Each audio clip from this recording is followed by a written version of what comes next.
Welcome to Reflections, a program where we discuss values and virtues for the transformation of the individual and the society in general. I am Father George Ehusani, and I have with me in the studio today a young lady, Olive Nwosu. Olive, you are welcome to the studio. Thank you very much, Father George. Yes, the young shall grow. Huh? The young shall grow. Olive is just 25, and she is here for us to discuss how people cope with trauma. Olive attended the Loyola Jesuit College and graduated in 2008. And in 2008, she went to college in Ohio for her first degree, Oberlin College, where she read economics and film production, right? Yes. Economics and film production, double major.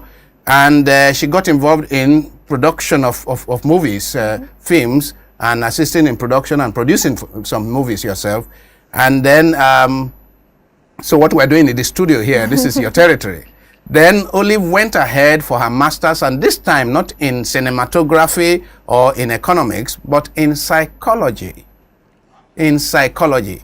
So Olive recently graduated from the University of Hertfordshire, Masters of Science in Psychology with special interest in trauma and how people cope with trauma. Today we want to discuss how do people cope with trauma. In this country today, multiple traumatic stress. You see it on the road, the way people drive, that these are heavily stressed people. There is trauma over poverty, stress over unemployment, loss of relations through accidents, through Boko Haram insurgency, herdsmen and local farmers violence, all kinds of violence all over the place. Plus the big ones we have had in the past of plane crashes and so on.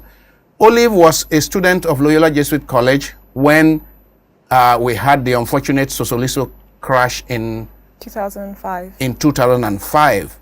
And she was in SS1 at the time when we lost how many? 60 students. 60 students in that unfortunate crash. Now, when Olive was doing her master's degree, towards the end, to write her thesis, she was interested in how do people cope with trauma. And tell us about it. What led you to now focus on the parents and survivors and the relations of the Sosoliso crash?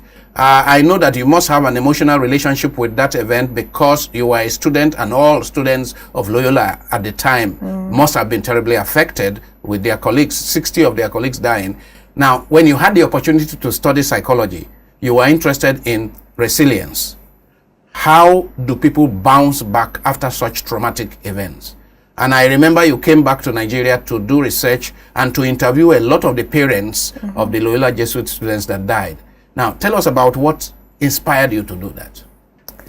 So what's interesting is that in psychology, a lot of the research done is done on Western populations. So in over 200 years of psychological research, we see that there are lots of theories that have come out, mostly dealing with Western populations, primarily in America and in the UK and in Europe. And so the question is, why or how can we create these theories, grand theories about how people deal with things, how people think, how people behave, when we're dealing with only a small part segment of the a global very population. Large population, exactly. And when you look at Africa particularly, there's so little research done on African populations. So for me, it was very important that the research I did would have to be on an African population, and specifically in Nigeria, which is why I came back to do my research here.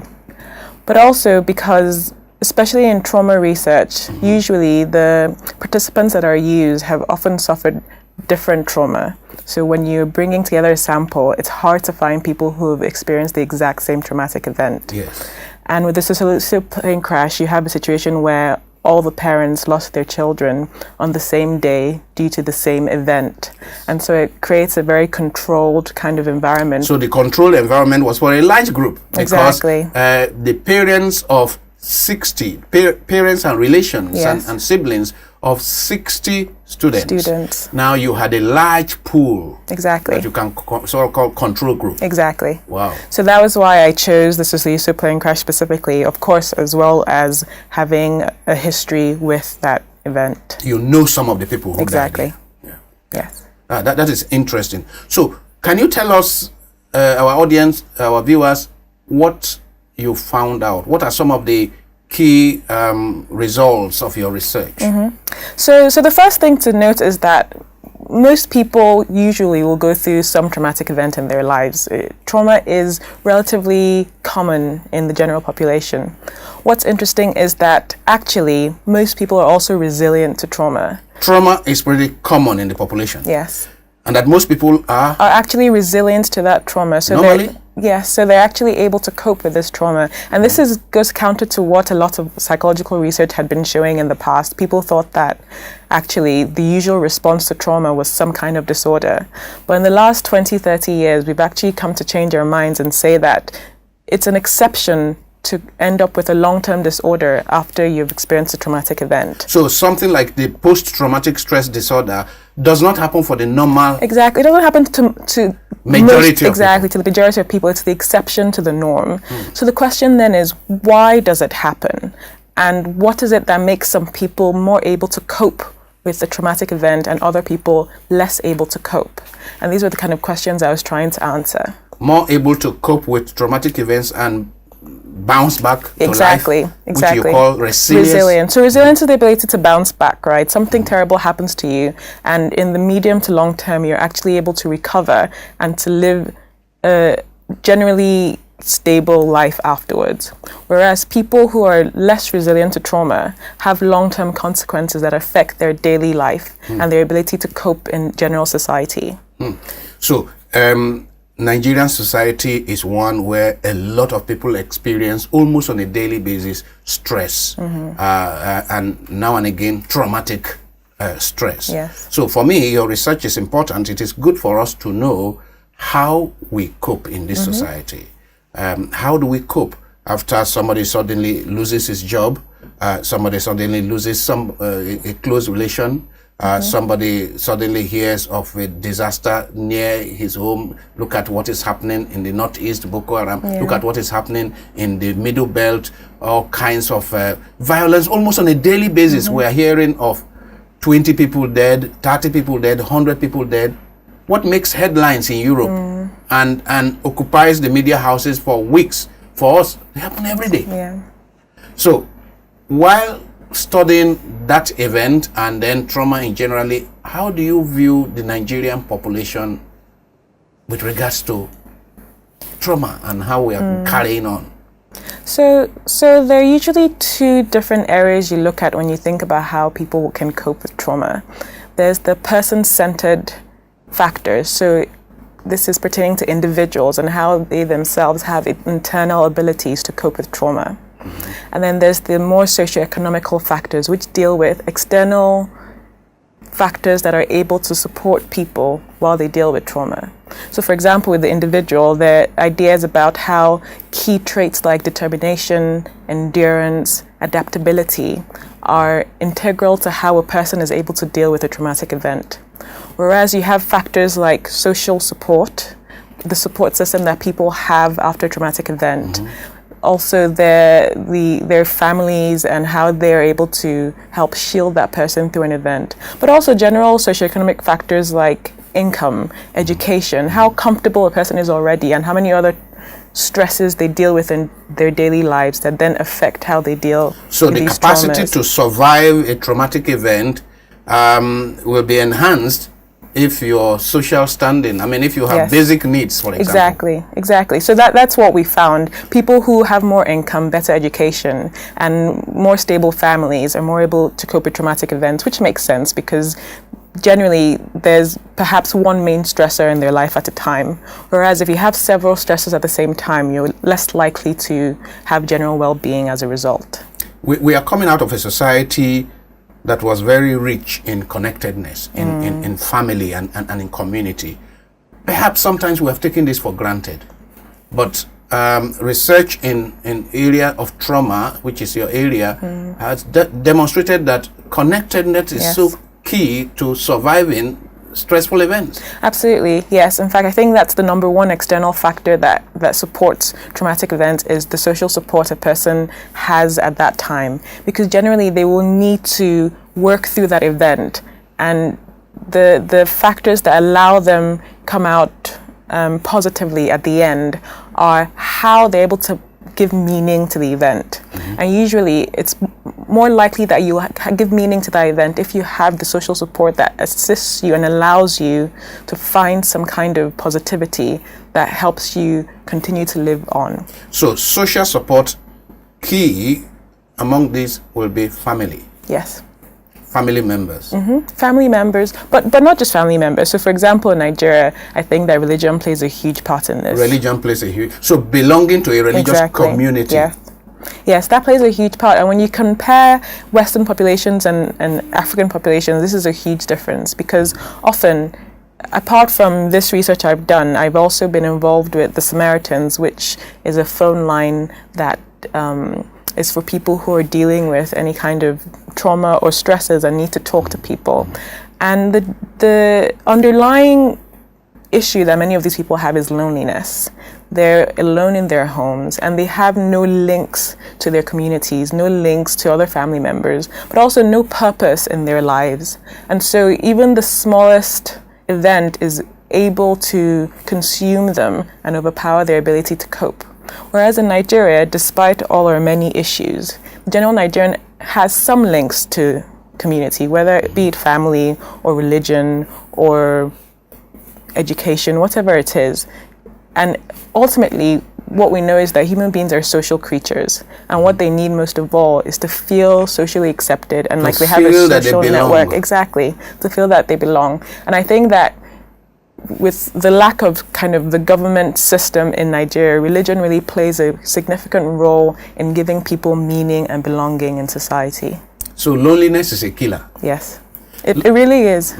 Yes, literally it is. And especially with, for example, old people in the West who are now often on their own or living in homes. We find that those who are the loneliest are more likely to die more quickly. Die. Yes, basically. Those who are in very vibrant, friendly communities, either family or in homes that are very friendly, they live long. So we can say loneliness is a killer. Yes. Now, our communities are helping us, the kind of families we have are helping us, but how long can we really survive with the level of measure of sanity, with the level of traumatic events we are having in quick succession in this society? I mean, we seem to be having this every day. We take the newspaper, on TV, this crisis here, that crisis here, this number of people crushed to death, this number of people. How long can we survive all this? It's a good question, and to be honest, I don't know the answer. I think there are two things we have in our favor. The first is, surprisingly, when things are happening so frequently, you do become kind of used to that as the state of the norm. And in a way, this is also a protective factor, because what really stands out to individuals is something exceptional that they're unprepared for. So if you live in a society where you're used to or you expect some level of trauma, then... So the new normal, it becomes the new normal, meaning stress and tragedies become the new normal, unfortunately. It seems to be that. And I mean, obviously this is not the ideal, but given that that is what is happening, I think that in some ways protects people, because there's already the expectation. Because what really is difficult to deal with is when your expectations are subverted, and when something outside unexpected. of what exactly unexpected, and something that you haven't basically considered in your thought structure is what is the most likely to make you end up with disorders like PTSD and whatnot. So actually, if there is the expectation of trauma, then in some ways that is a protective factor. Now tell me, you had indicated at the beginning that there are internal factors, person-related factors, before the external factors. Yes. Can you list some of these person-related? What are the capacities and qualities that an individual could have that makes him or her resilient to trauma? Yes. So there are a few factors that have been studied that people believe actually are the most likely to help a person cope.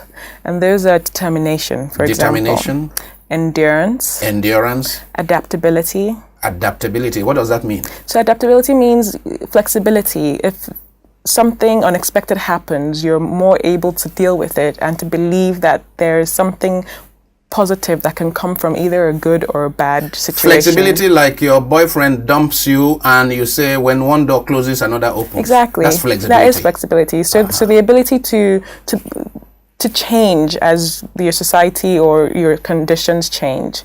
And finally, recoupability, which means your ability to heal after something terrible has happened. After an injury. Exactly. Just as biologically our bodies heal Yes. after an injury, so if you have the psychological ability, emotional ability to heal. Yes.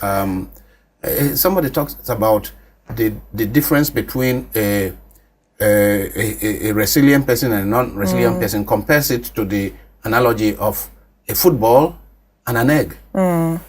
A football is something you drop and it bounces back. Yes. An egg, you drop, it breaks. It breaks. No, exactly. That is exactly what resilience is, and inanimate objects can be more or less resilient as well. And it comes down to that, and it can be summed up really as hardiness. How hardy is an individual? And those traits have to do with believing that you have some control over your world, so you can take responsibility and decide how you choose to deal with events that happen to you, because it's true that you don't have control over some events that happen, but you do have control over how you respond to those events. So the belief that is in your capacity, but also your willingness or need to find meaning out of events. So for example, people who are less resilient to trauma often go into dissociative states after a traumatic event has happened. That means that they choose not to think about it, to deal with it, and they shield themselves from any memories or any triggers that deal with that event.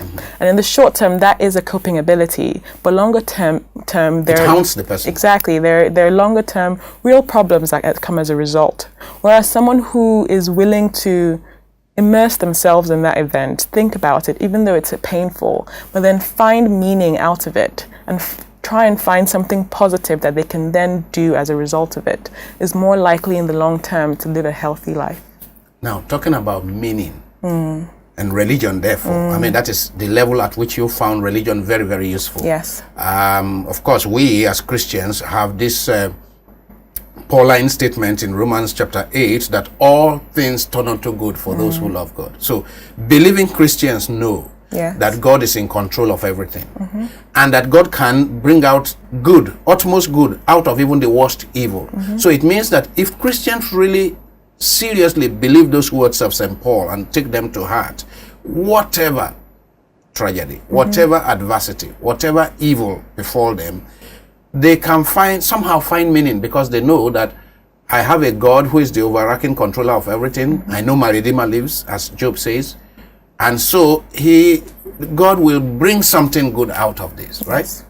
Yes, exactly. And that is, within my sample group, a lot of what seemed to be the large factor played in people who were more resilient to the loss of their child in the plane crash was really finding meaning within that, knowing that for them there was a reason that it happened, God was in control. And then out of that, then doing something in the community that they believed they were doing as a result of what had happened. So for example, one of the participants had she went to counseling herself afterwards, and then took a counseling course and started doing counseling within her parish.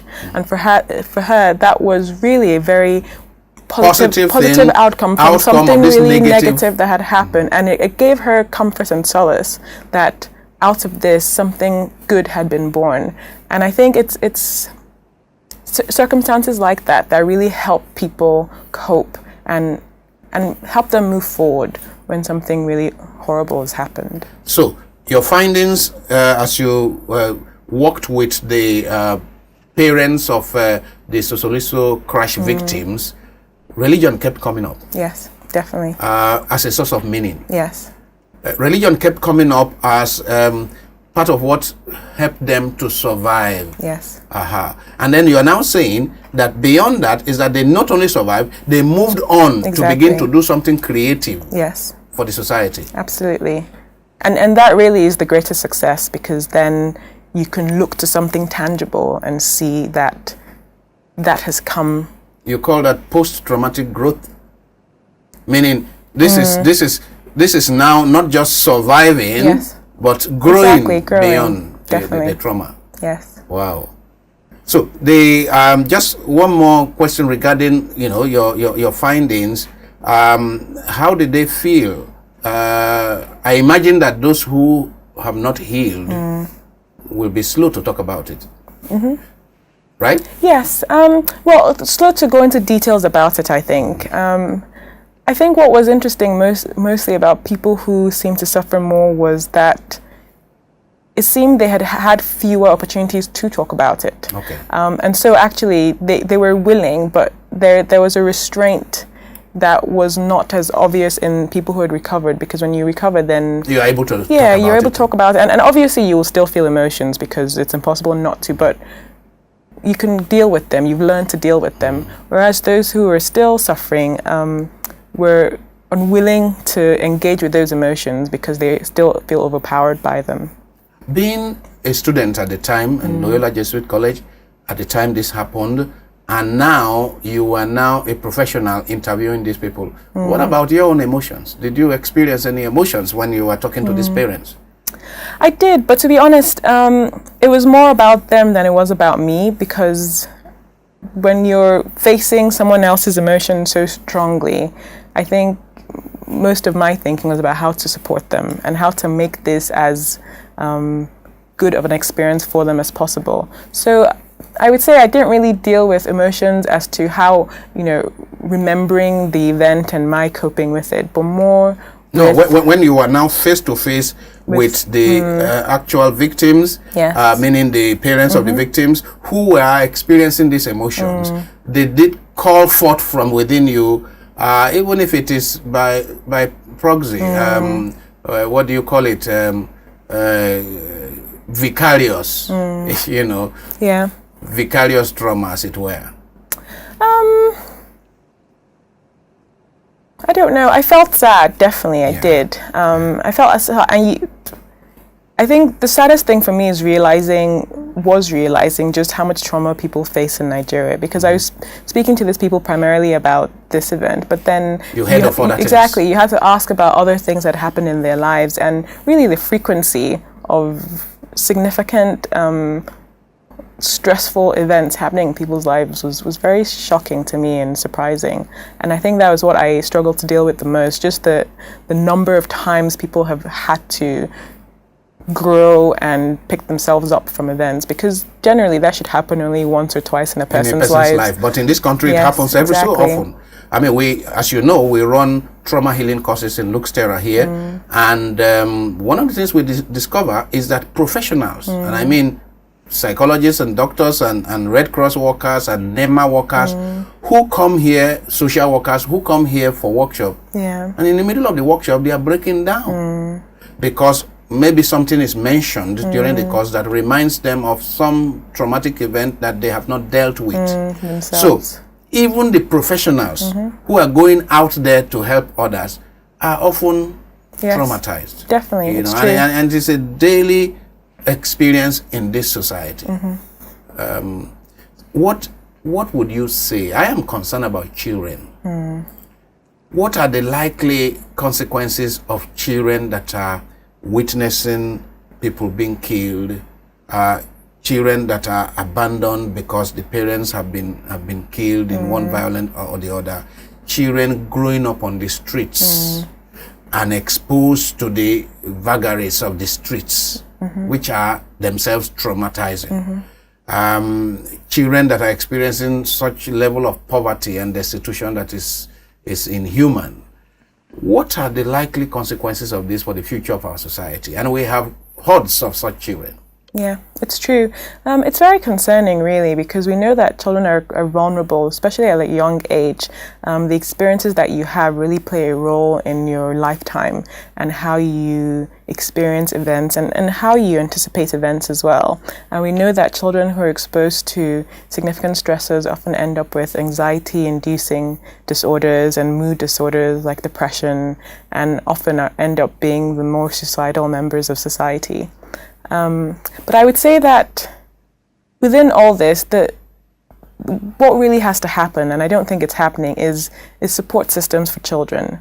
And not necessarily government ones, but even within families. I don't think that people talk to their children enough. I don't think that adults listen to listen to their children very much. And I think that really that's one important thing that has to change, having conversations with children, because they're observing, they're very, very observant, and they're very aware and curious.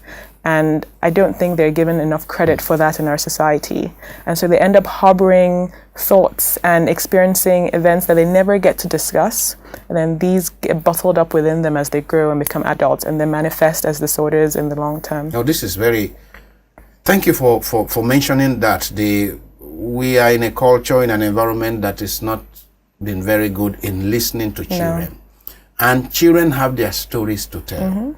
Just as we adults have stories to tell, children have stories to tell, especially children that have gone through all kinds of experiences. Yes. So how I wish that Nigerians, adults, and it doesn't have to be the parents of those children. It doesn't have to be. It can just be an older person nearby. Yes. That is where perhaps we should begin to think of mentoring as a program, mentoring of young people as a program, so that young people that are around me, I begin to play the role of parents for them, in case their biological parents have not been doing what they should be doing. To end this program, I mean, what hope do you have? From hearing you are very hopeful about our capacity to survive a lot of these stresses. Give us some word that people will be happy about, that in spite of all these our stressful situations, what do you have to say that is very hopeful for our society? I think that Nigeria really does have a very strong sense of community. I think people find community in their families. I think they find them in religion. I think they find them even in their tribes, in their villages. There is a strong sense of kinship. I think that we need to keep that. We need to keep that, basically. I really think that it's a very big protection against a lot of the daily trauma that we face. And as long as we continue to keep the sense of community and also our sense of meaning in the world, then we're much better placed to deal with the traumas in our society. We will be able to survive a lot of the vagaries of today, the tragedies of today, the traumas of today, if we hold on tightly to our family values, hold on to, connectedness, hold on to our religious groups and the community that comes from those religious groups. Thank you very much, Olive, for this wonderful interaction. I've been speaking with Olive Nwosu, who is a graduate of the Hertfordshire University Masters in Psychology and specializing in resilience, how people cope after trauma. Thank you very much for this enlightening presentation. God bless you. Thank you, Father.